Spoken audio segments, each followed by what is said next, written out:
90% of people get their priorities wrong, what the Buddha saw. When you first hear those stories where a character is granted 3 wishes, the first reaction usually is, wouldn't that be cool? Anything you wanted. 3 wishes. It gets you thinking. But then you begin to realize 3 wishes is awfully few. You look at all the things you want, and you realize that if you were going to take advantage of that opportunity, you'd have to really think through your wishes. Which ones are the most important? You'd have to be willing to put a lot of other wishes aside.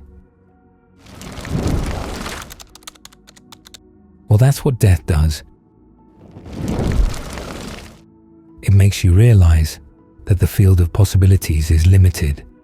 You're limited in time, limited in energy, and even before death comes, illness can come, aging comes, and the range of things you can gain out of life, the desires that you have that could be fulfilled, are pretty limited.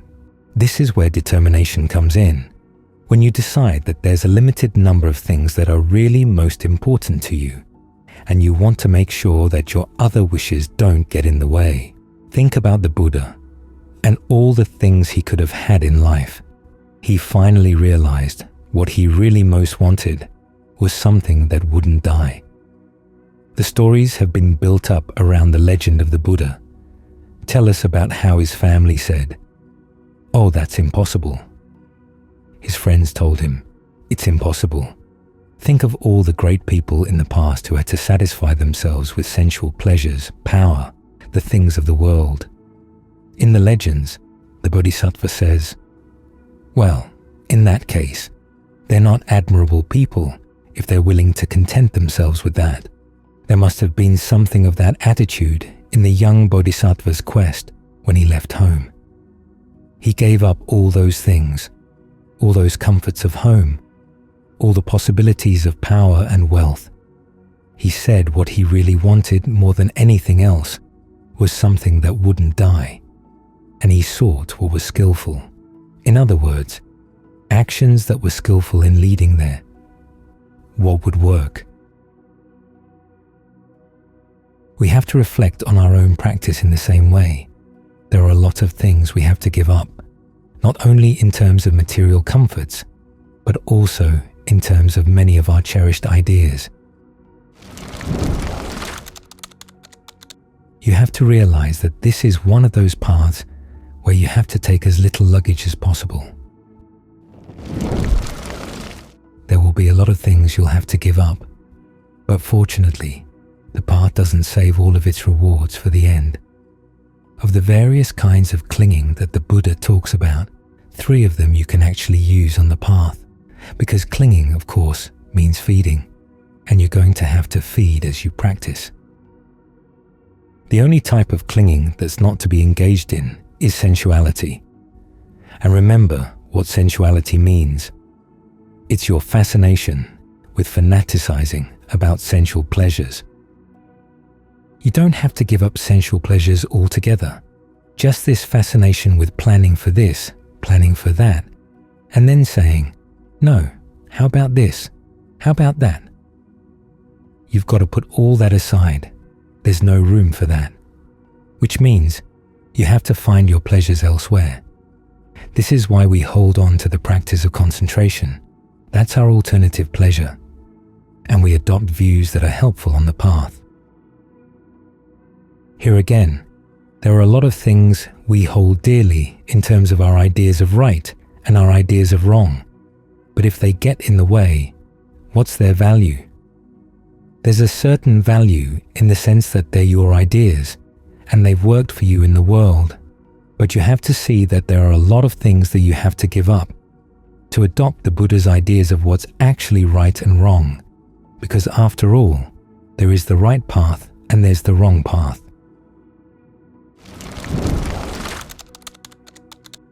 There's so much resistance to this idea here in the West. People try to redefine the word right, sama, as meaning wholesome, healthy, or balanced. But the opposite of unsama is not unbalanced or unhealthy, it's miccha, which means wrong. Some of the wrong things are explained in the text, but there are other things that are not quite so obviously wrong right away, because we don't see how they might cause harm. But when you know that the Buddha criticized them, you have to ask yourself, are you going to hold on to your old ideas of right and wrong, or give the Buddhas a try? Because he wasn't the sort of person who liked to set up rules just for the fun of setting up rules, or make pronouncements because he liked to make pronouncements. As he said, there's nothing in excess and nothing lacking in the path. So when he went to the trouble of saying that something is wrong, okay, you take that to heart. When he went to the trouble of saying something is right, you take that to heart. If he said that something is irrelevant to the practice, you say, I'm going to just put that aside. Hold on to the views that he recommends and see where they take you, because that's his challenge with all these forms of clinging. Clinging to the practice of concentration, clinging to right view, clinging to the idea that you are capable of doing this. He says, try this, try it out, see if it works. Of course, to see if it works, you have to be trained to be a good judge of what's working and what's not. I don't know how many people have said, well, I tried meditation and it just didn't work for me. They didn't put in the work. You have to develop your energy, your persistence, your stick-with-itiveness, your mindfulness and alertness, to refine your discernment so that when you see the results of your actions, you can be a good judge of them.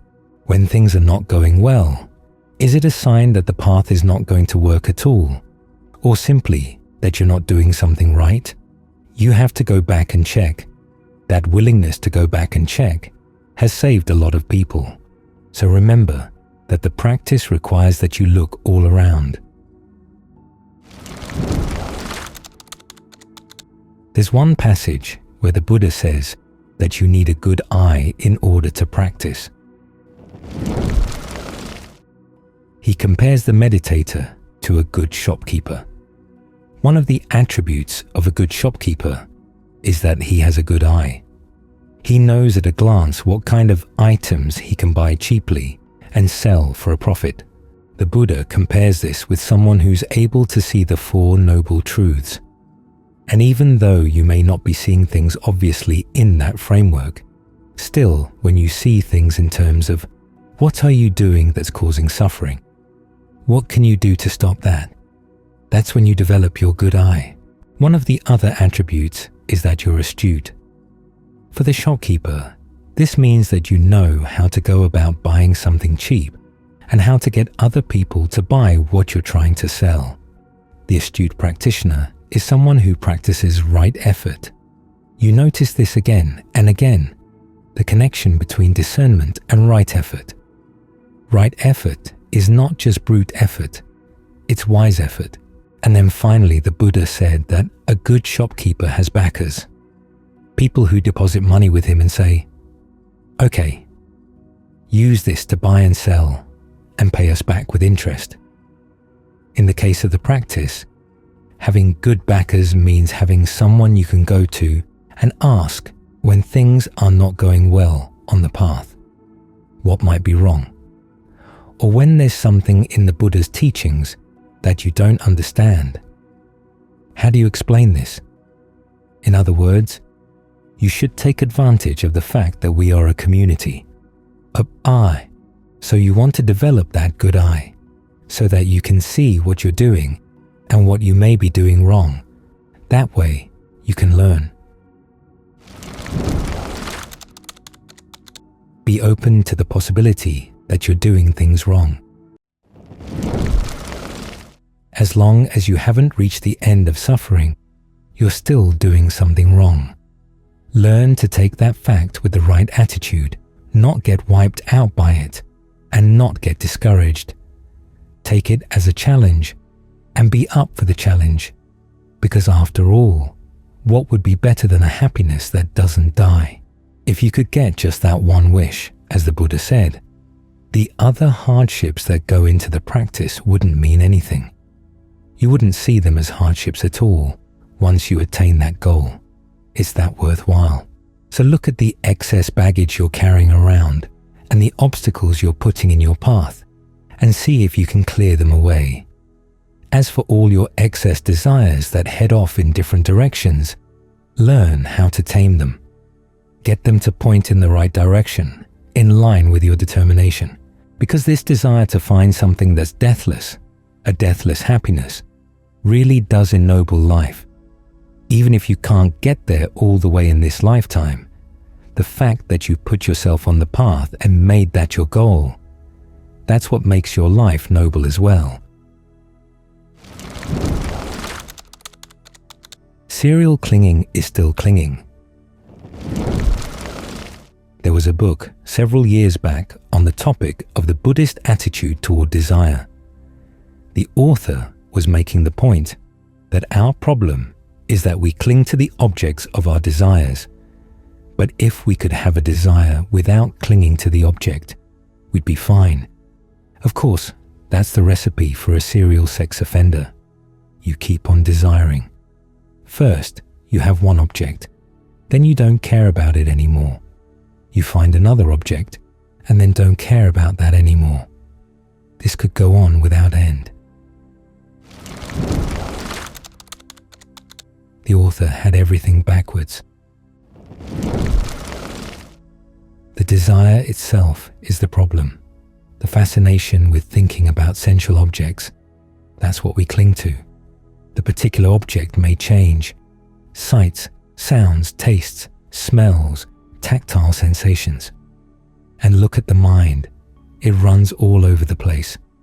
It's not so much attached to the objects as it is to the planning, the fantasizing.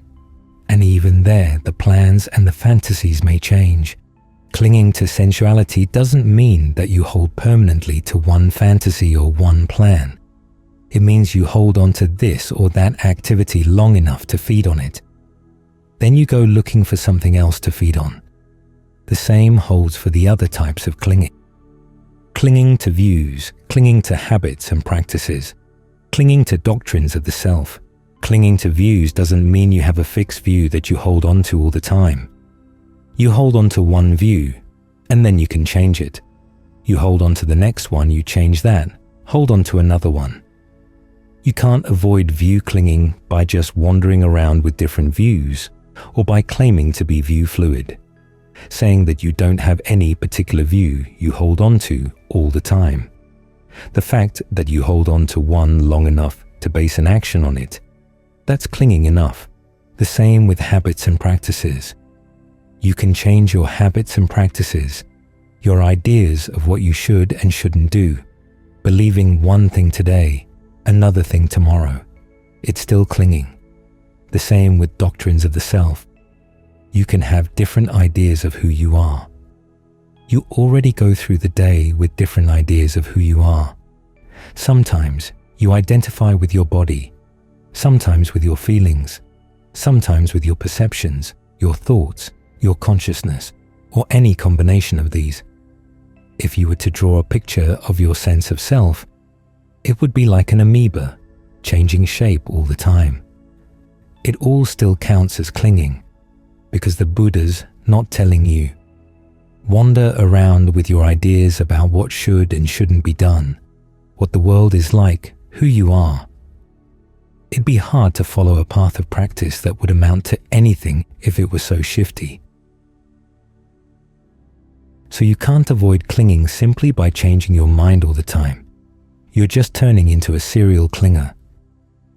Because what do? You need to have some views about the world, some views about what is appropriate and what's not, who you are in terms of whether you're capable of making a change in the world, making a change in your experience. You have to have certain views about these things, and you have to hold to them if you want to behave in a consistent manner. That way, you can focus on a goal and work all the way to that goal.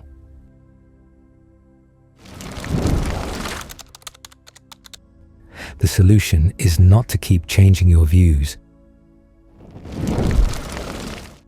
The solution is finding views that get you to act in the right way consistently until you reach the threshold to the deathless.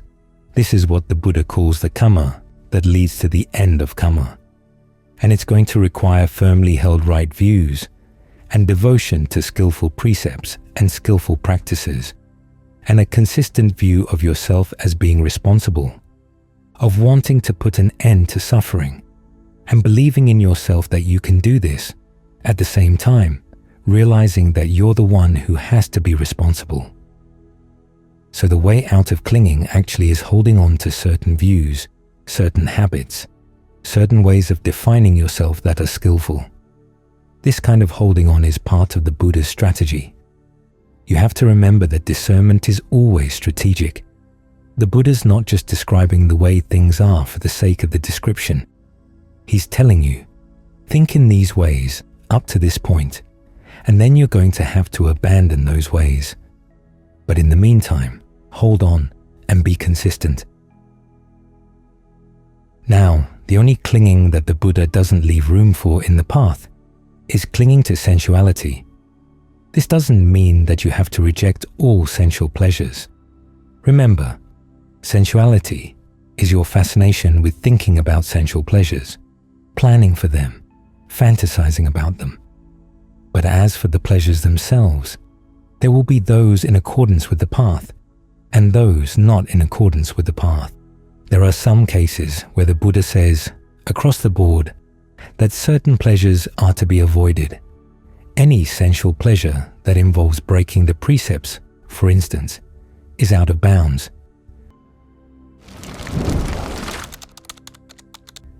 There are other pleasures that some people find they can indulge in with no problem. Other people have a problem. This is going to be an individual matter. You notice this in Thailand. There are some monks who live in the relative comfort of a forest monastery, and they're able to practice perfectly fine. Other monks need the hardships of the wilderness in order to become heedful, so this will be an individual matter. As the Buddha said, any pleasure that accords with the Dhamma, any pleasure where you notice that, as you follow that pleasure, skillful states develop in the mind, unskillful states fall away. That pleasure is perfectly fine. The pleasures to watch out for are those where, if you indulge in them, skillful states deteriorate and unskillful states grow. Those pleasures you've got to stay away from. So you've got to look into your own mind and be honest about what sensual pleasures are doing to it. But with the other forms of clinging, the Buddha gives you skillful ways of clinging for the purpose of the path, realizing that you'll have to let go at some point. Ajahn Mahabua gives a nice analogy. He says it's like climbing a ladder to the roof of a house. You hold on to one rung with one hand, and then you hold on to the next rung with the other hand. You don't let go of the first rung until your second hand is securely on the higher rung. Then you let go of the first rung, and you stretch your first hand up even higher. Once you firmly grasp the next higher rung, you let go of the second one, and so on up. When you get off the ladder and you're on the roof, that's when you let go of the ladder entirely. But until that point, you've got to hold on.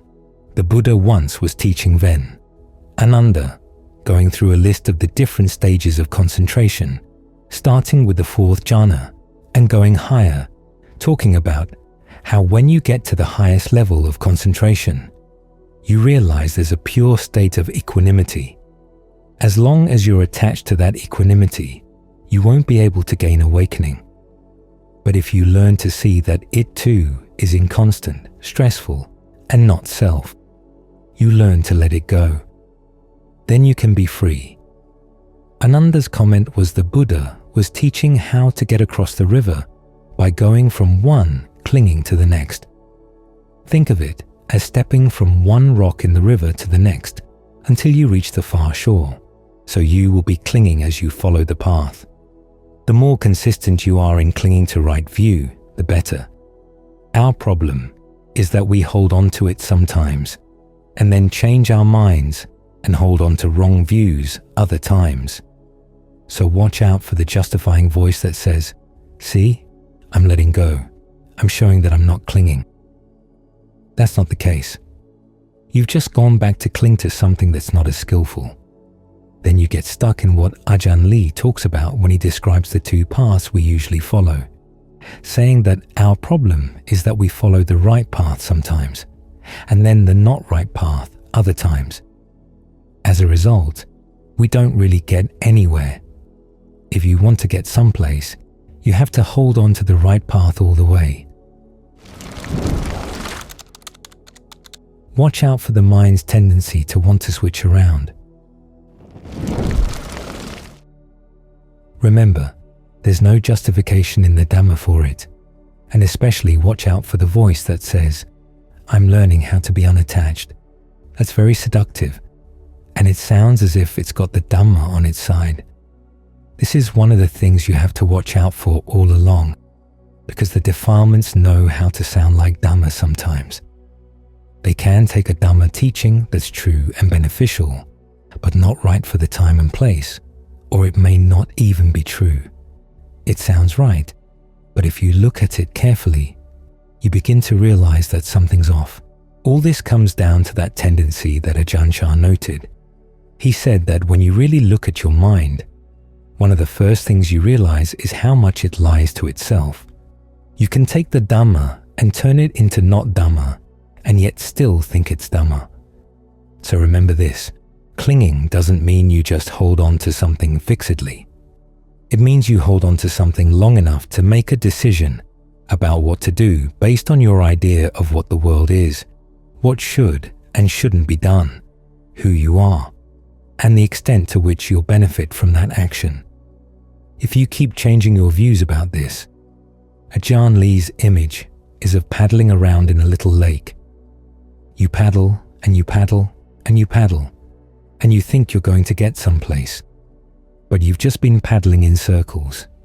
You want to get clear about right view, clear about what the precepts and practice of concentration are all about, clear about your abilities to follow the path, and clear about your desire to really want to make it all the way. When you're clear about these things, you hold on to them and follow them to the end. That way, your actions will be consistent and headed in one direction, the direct path.